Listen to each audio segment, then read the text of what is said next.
نحمده ونصلي ونسلم على رسول الكريم اما بعد فاعوذ بالله من الشیطان الرجیم بسم اللہ الرحمن الرحیم عالم الغیب فلا یظہر علی غیبہ احدا الا من ارتضى بالرسول فانه يسلك من بين يديه ومن خلفه رصدا۔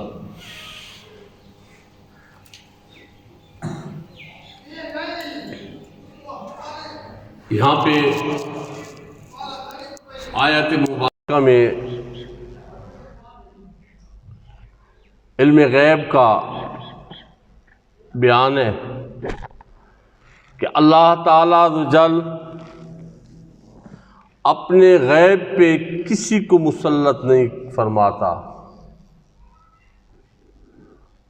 اپنے غیب پہ کسی کو مسلط نہیں فرماتا سوائے اپنے پسندیدہ رسولوں کے۔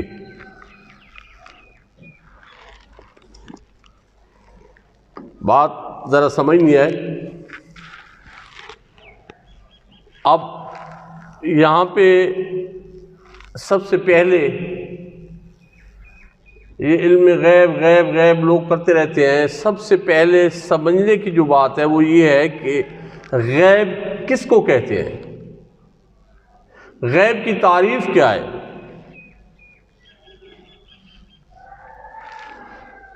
تو جو چیز اس دیوار کے پیچھے ہے وہ غیب ہے۔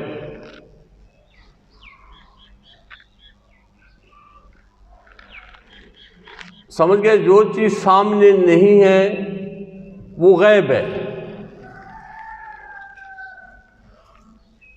اب یہاں پہ بالکل اس آیت میں واضح کر دیا گیا ہے کہ اللہ تعالیٰ عز و جل اپنے غیب پہ کسی کو مسلط نہیں کرتا سوائے اپنے پسندیدہ رسولوں کے۔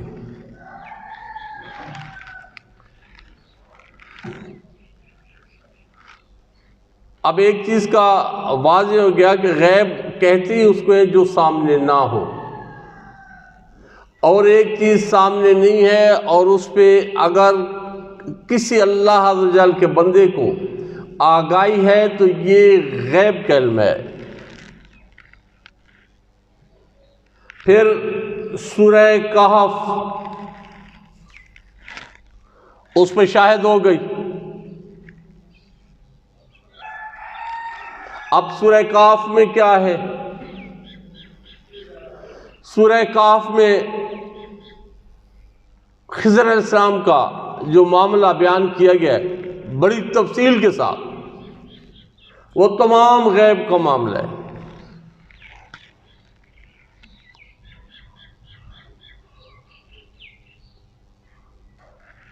کچھ تو ایسے لوگ ہیں جو قرآن کی اس نص کا بھی انکار کرتے ہیں کہ کسی کو بھی غیب کا نہیں پتہ، جبکہ اللہ عز و جل فرما رہا ہے کہ اللہ تعالیٰ عز و جل اپنے پسندیدہ رسولوں کو،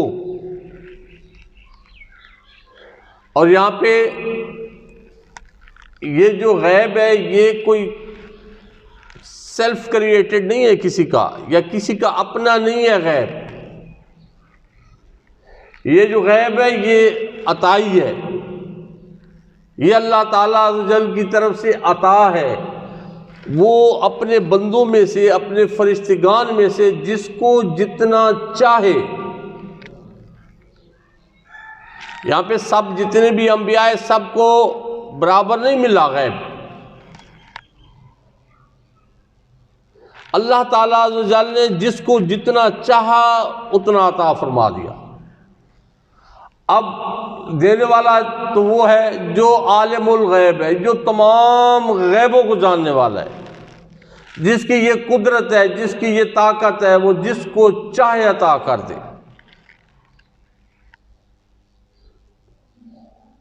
ٹھیک ہے نا؟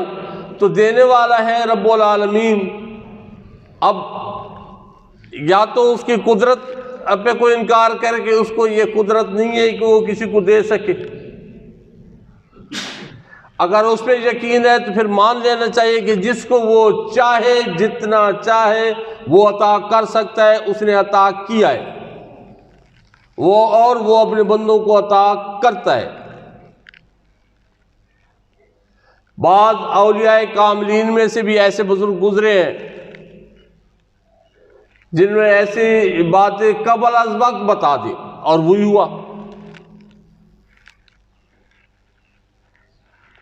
تو یہ سورہ کاف میں ڈائریکٹ ہو، یہ ہم نیچے بات اس لیے نہیں کریں گے کہ بعض لوگوں کو پھر شکوک و شبہات ہو جاتے ہیں۔ اب اس سورت کا جو پس منظر ہے، سورہ کاف میں یہ جو خضر علیہ السلام اور موسیٰ علیہ السلام کی جو ملاقات ہے، اس کا جو پس منظر ہے وہ یہ ہے کہ موسیٰ علیہ السلام بنی اسرائیل کو آپ خطاب فرما رہے تھے، تو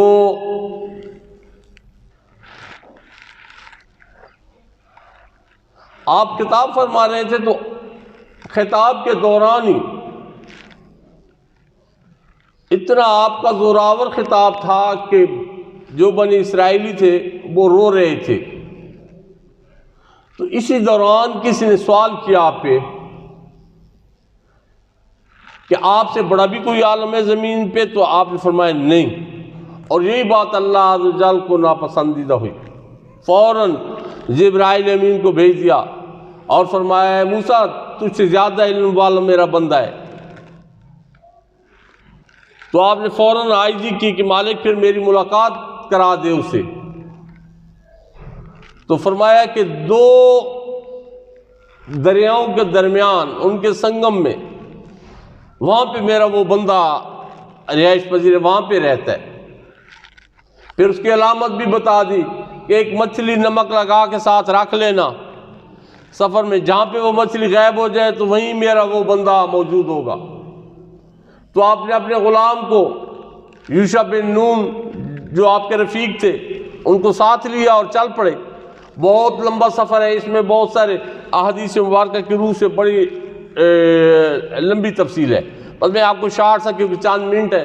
تو آپ سفر کرتے ہوئے ایک جگہ پہنچے تو وہاں پہ جو آپ کا ساتھی تھا وہ مچھلی اس کے پاس تھی۔ تو آپ نے ایک جگہ اٹھ کے فرمایا کہ اس سفر نے ہمیں تھکا دیا، تو ہمیں صبح کا ناشتہ دو۔ وہی جو مچھلی ساتھ تھی۔ یہاں پہ ایک دو مسئلے بھی سامنے آتے ہیں کہ یہ جو ناشتہ ہے، مطلب یہ انبیاء کی سنت بھی ہے صبح کا ناشتہ۔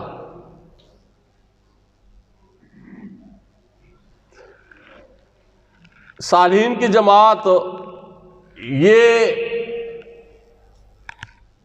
ان کا قول جو ہے وہ یہ ہے کہ جو ایک وقت کھانا کھاتے ہیں وہ صدیقین ہیں، صدیق لوگ ہیں، سچے لوگ ہیں، اور جو دن میں 2 دفعہ کھانا کھاتے ہیں وہ صالحین کی جماعت ہے،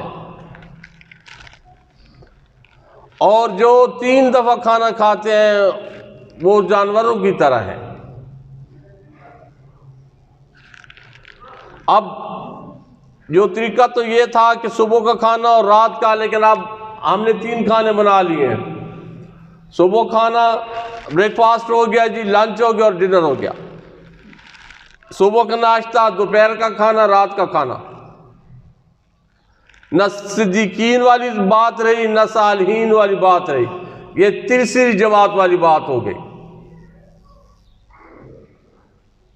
تو جب اتنے اوقات میں کھانا کھائیں گے تو نفس میں کیسے کنٹرول ہوگا؟ نفس کو اور جتنی آپ جتنے مجاہدات کرتے رہے نفس قابو نہیں آتا، یہ بھوک سے قابو میں آ جاتا ہے۔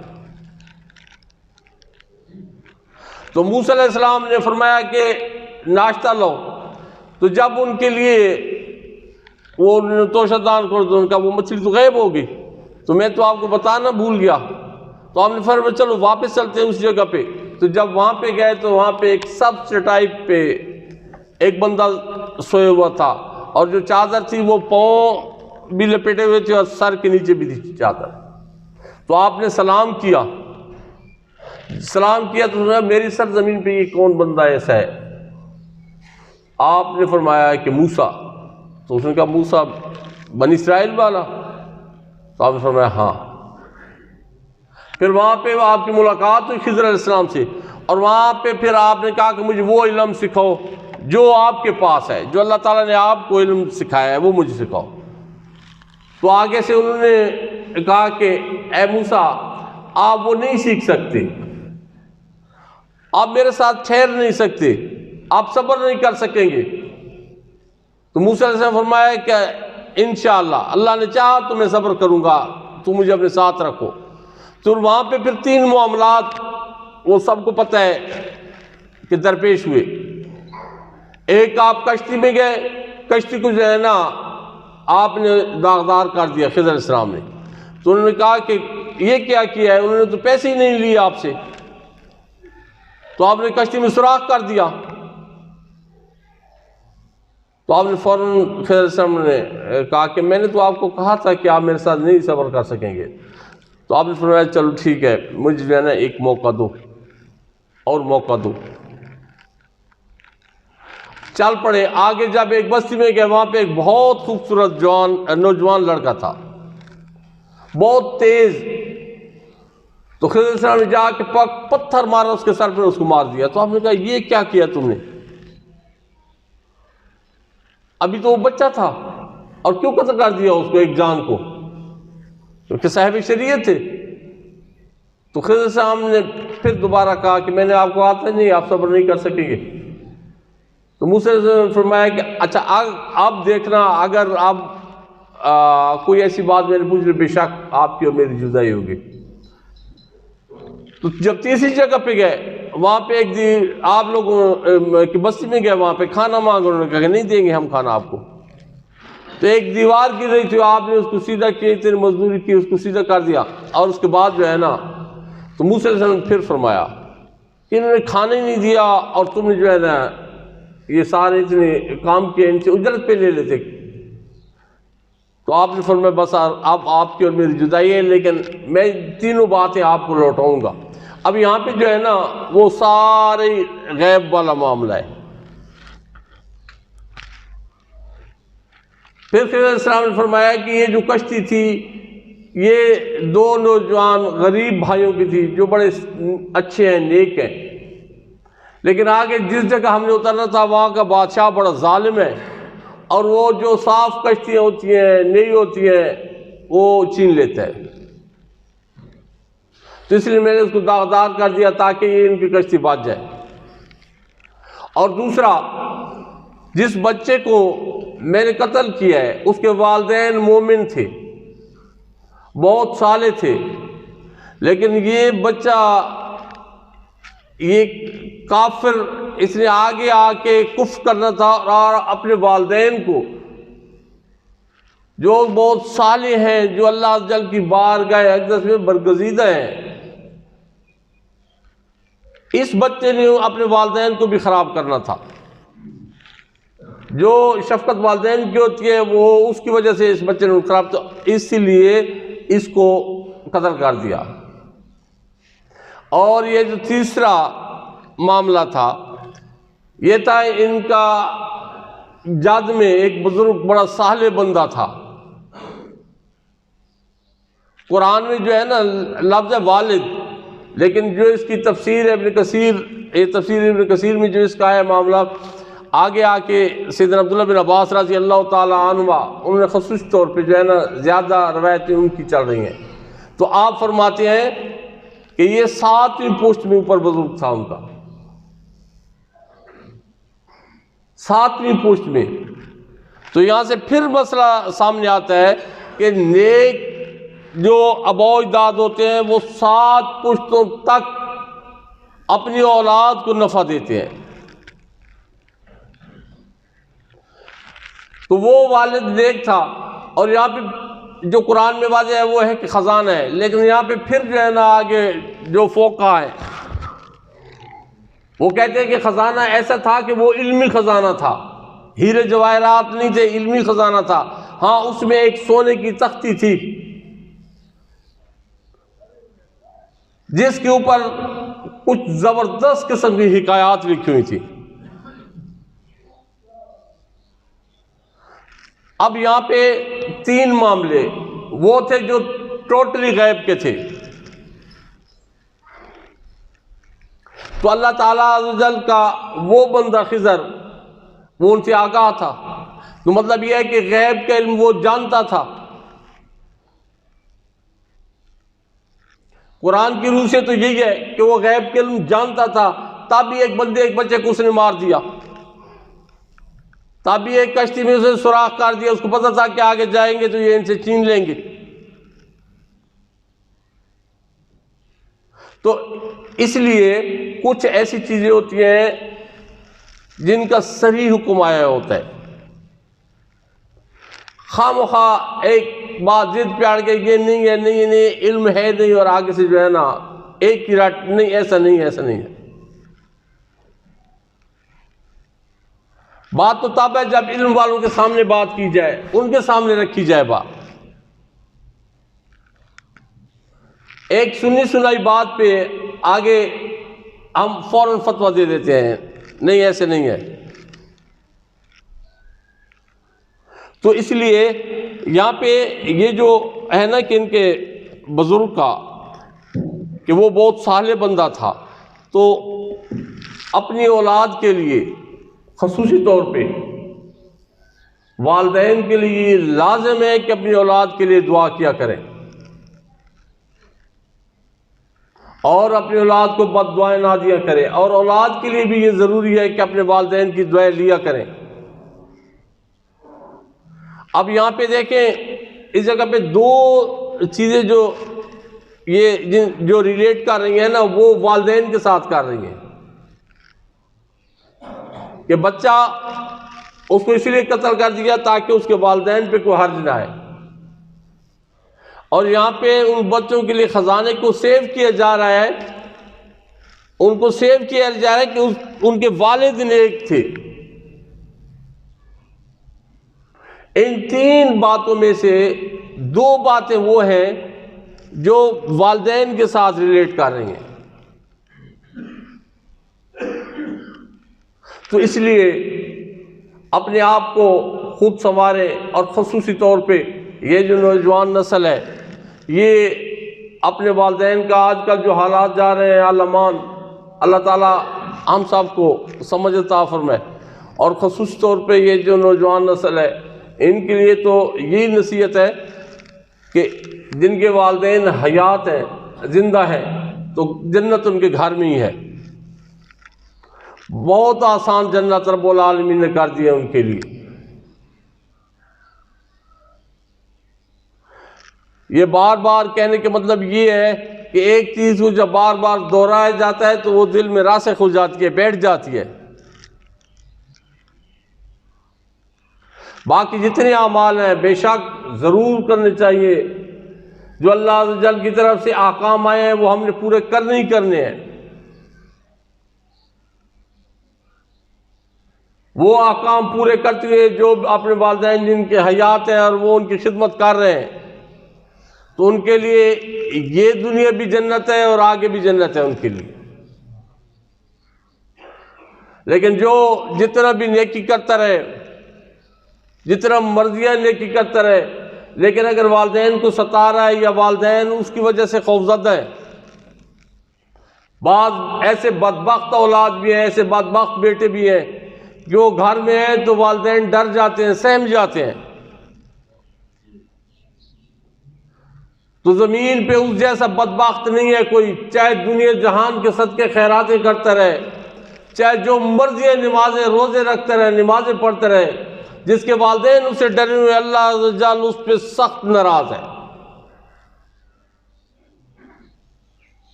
اپنے آپ کو بچاؤ، اپنی اولادوں کو بچاؤ، اور خصوصی طور پہ یہ تربیت پہ بھی ڈیپینڈ کرتا ہے سارا۔